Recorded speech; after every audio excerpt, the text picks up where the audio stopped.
नमस्कार प्यारे बच्चों, आप लोग कैसे हैं। उम्मीद करते हैं कि आप लोग बेहतर होंगे और मन लगाकर अपनी पढ़ाई कर रहे होंगे। तो आज हम आप लोग के लिए लेकर आए हैं फिजिक्स का सब्जेक्टिव क्वेश्चन जो एग्ज़ाम में हूबहू पूछने वाला है। तो आप लोग मेरे यूट्यूब में जल्द से जल्द जुड़ें और इस वीडियो को ज़्यादा से ज़्यादा देखें ताकि एग्ज़ाम में यहीं से क्वेश्चन आने वाला है। सब्जेक्टिव का क्वेश्चन है। तो पहला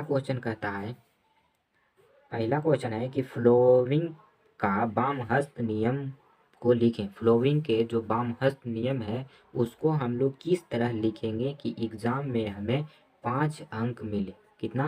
5 अंक का ये वाला प्रश्न आता है तो एग्ज़ाम में कैसे लिखना है। तो लिखना है किस तरह, फ्लोविंग के बामहस्त के नियम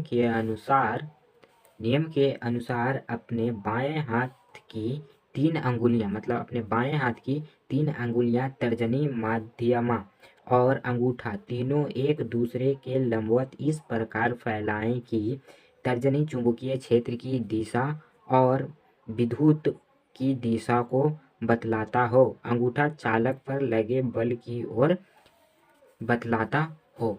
आप लोग इस तरह से अगर लिख देते हैं तो एग्ज़ाम में आपको 5 नंबर ज़रूर मिल जाएंगे, 5 नंबर अवश्य मिल जाएंगे। तो इसी तरह आपको एग्ज़ाम में लिख देना है। अगला क्वेश्चन हम लोग देखते हैं।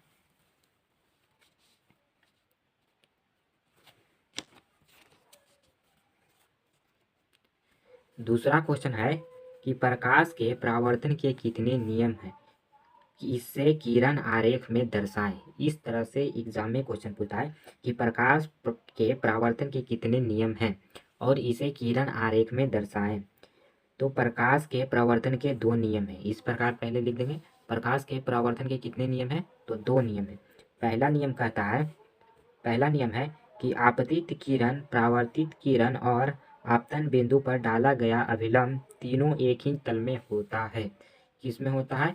एक ही तल में होता है। जैसे आपतित किरण, परावर्तित किरण और जो आपतन बिंदु पर डाला गया लंब है, तीनों एक ही तल में होता है। दूसरा क्वेश्चन कहता है कि आपतन कोण परावर्तन कोण के बराबर होता है। मतलब कोण आपतन कोण परावर्तन कोण आई बराबर कोण आर एक ही होता है। इसे आर से सूचित करते हैं, आपतन कोण को आई से और परावर्तन कोण को आर से सूचित करते हैं। अगर आप एग्जाम में इस तरह से लिख देते हैं तो आपको 2 अंक जरूर मिलेंगे। कितने? 2 अंक जरूर मिलेंगे आपको। तो आपको एग्जाम में इसी तरह लिखना है ताकि नंबर मिले। अगला क्वेश्चन हम लोग देखते हैं। अगला क्वेश्चन है प्रकाश पुंज क्या है।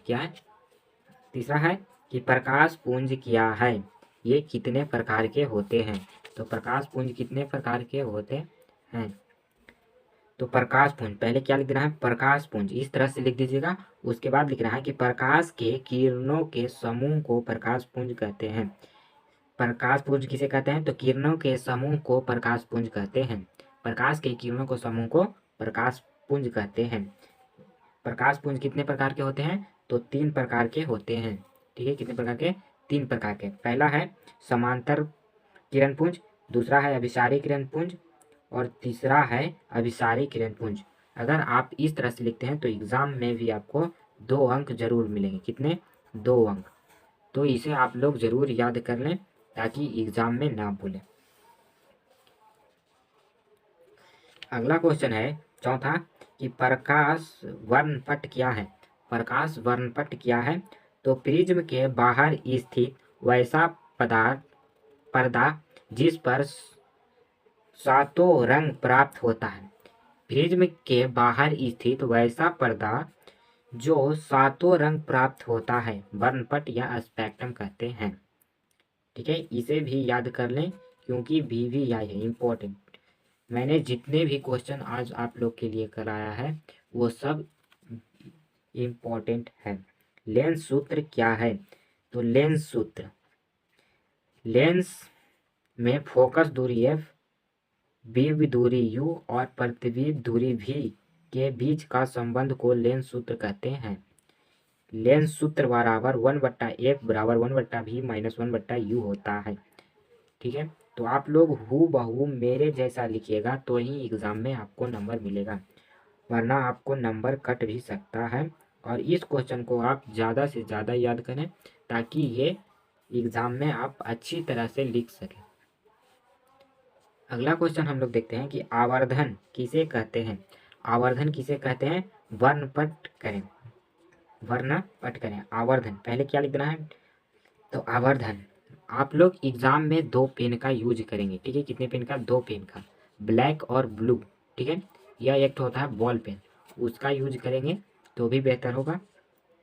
तो आवर्धन किसे कहते हैं, प्रतिबिंब की ऊंचाई एवं बिंब की ऊंचाई के अनुपात को आवर्धन कहा जाता है। प्रतिबिंब की ऊंचाई और बिंब की ऊंचाई को आवर्धन कहते हैं। इसे एम से सूचित किया जाता है,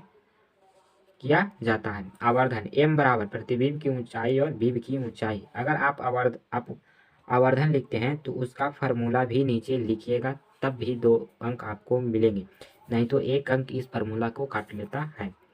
तो आज हमने आप लोग के लिए टोटल 6 क्वेश्चन कराए हैं सब्जेक्टिव, तो आप लोग इसे याद कर लें और इस वीडियो को ज़्यादा से ज़्यादा शेयर करें। अगर इसी तरह के वीडियो चाहते हैं तो मेरे चैनल को सब्सक्राइब करें और मेरे चैनल पर बने रहें ताकि एग्ज़ाम के वीडियो और आप लोग के लिए ला सके।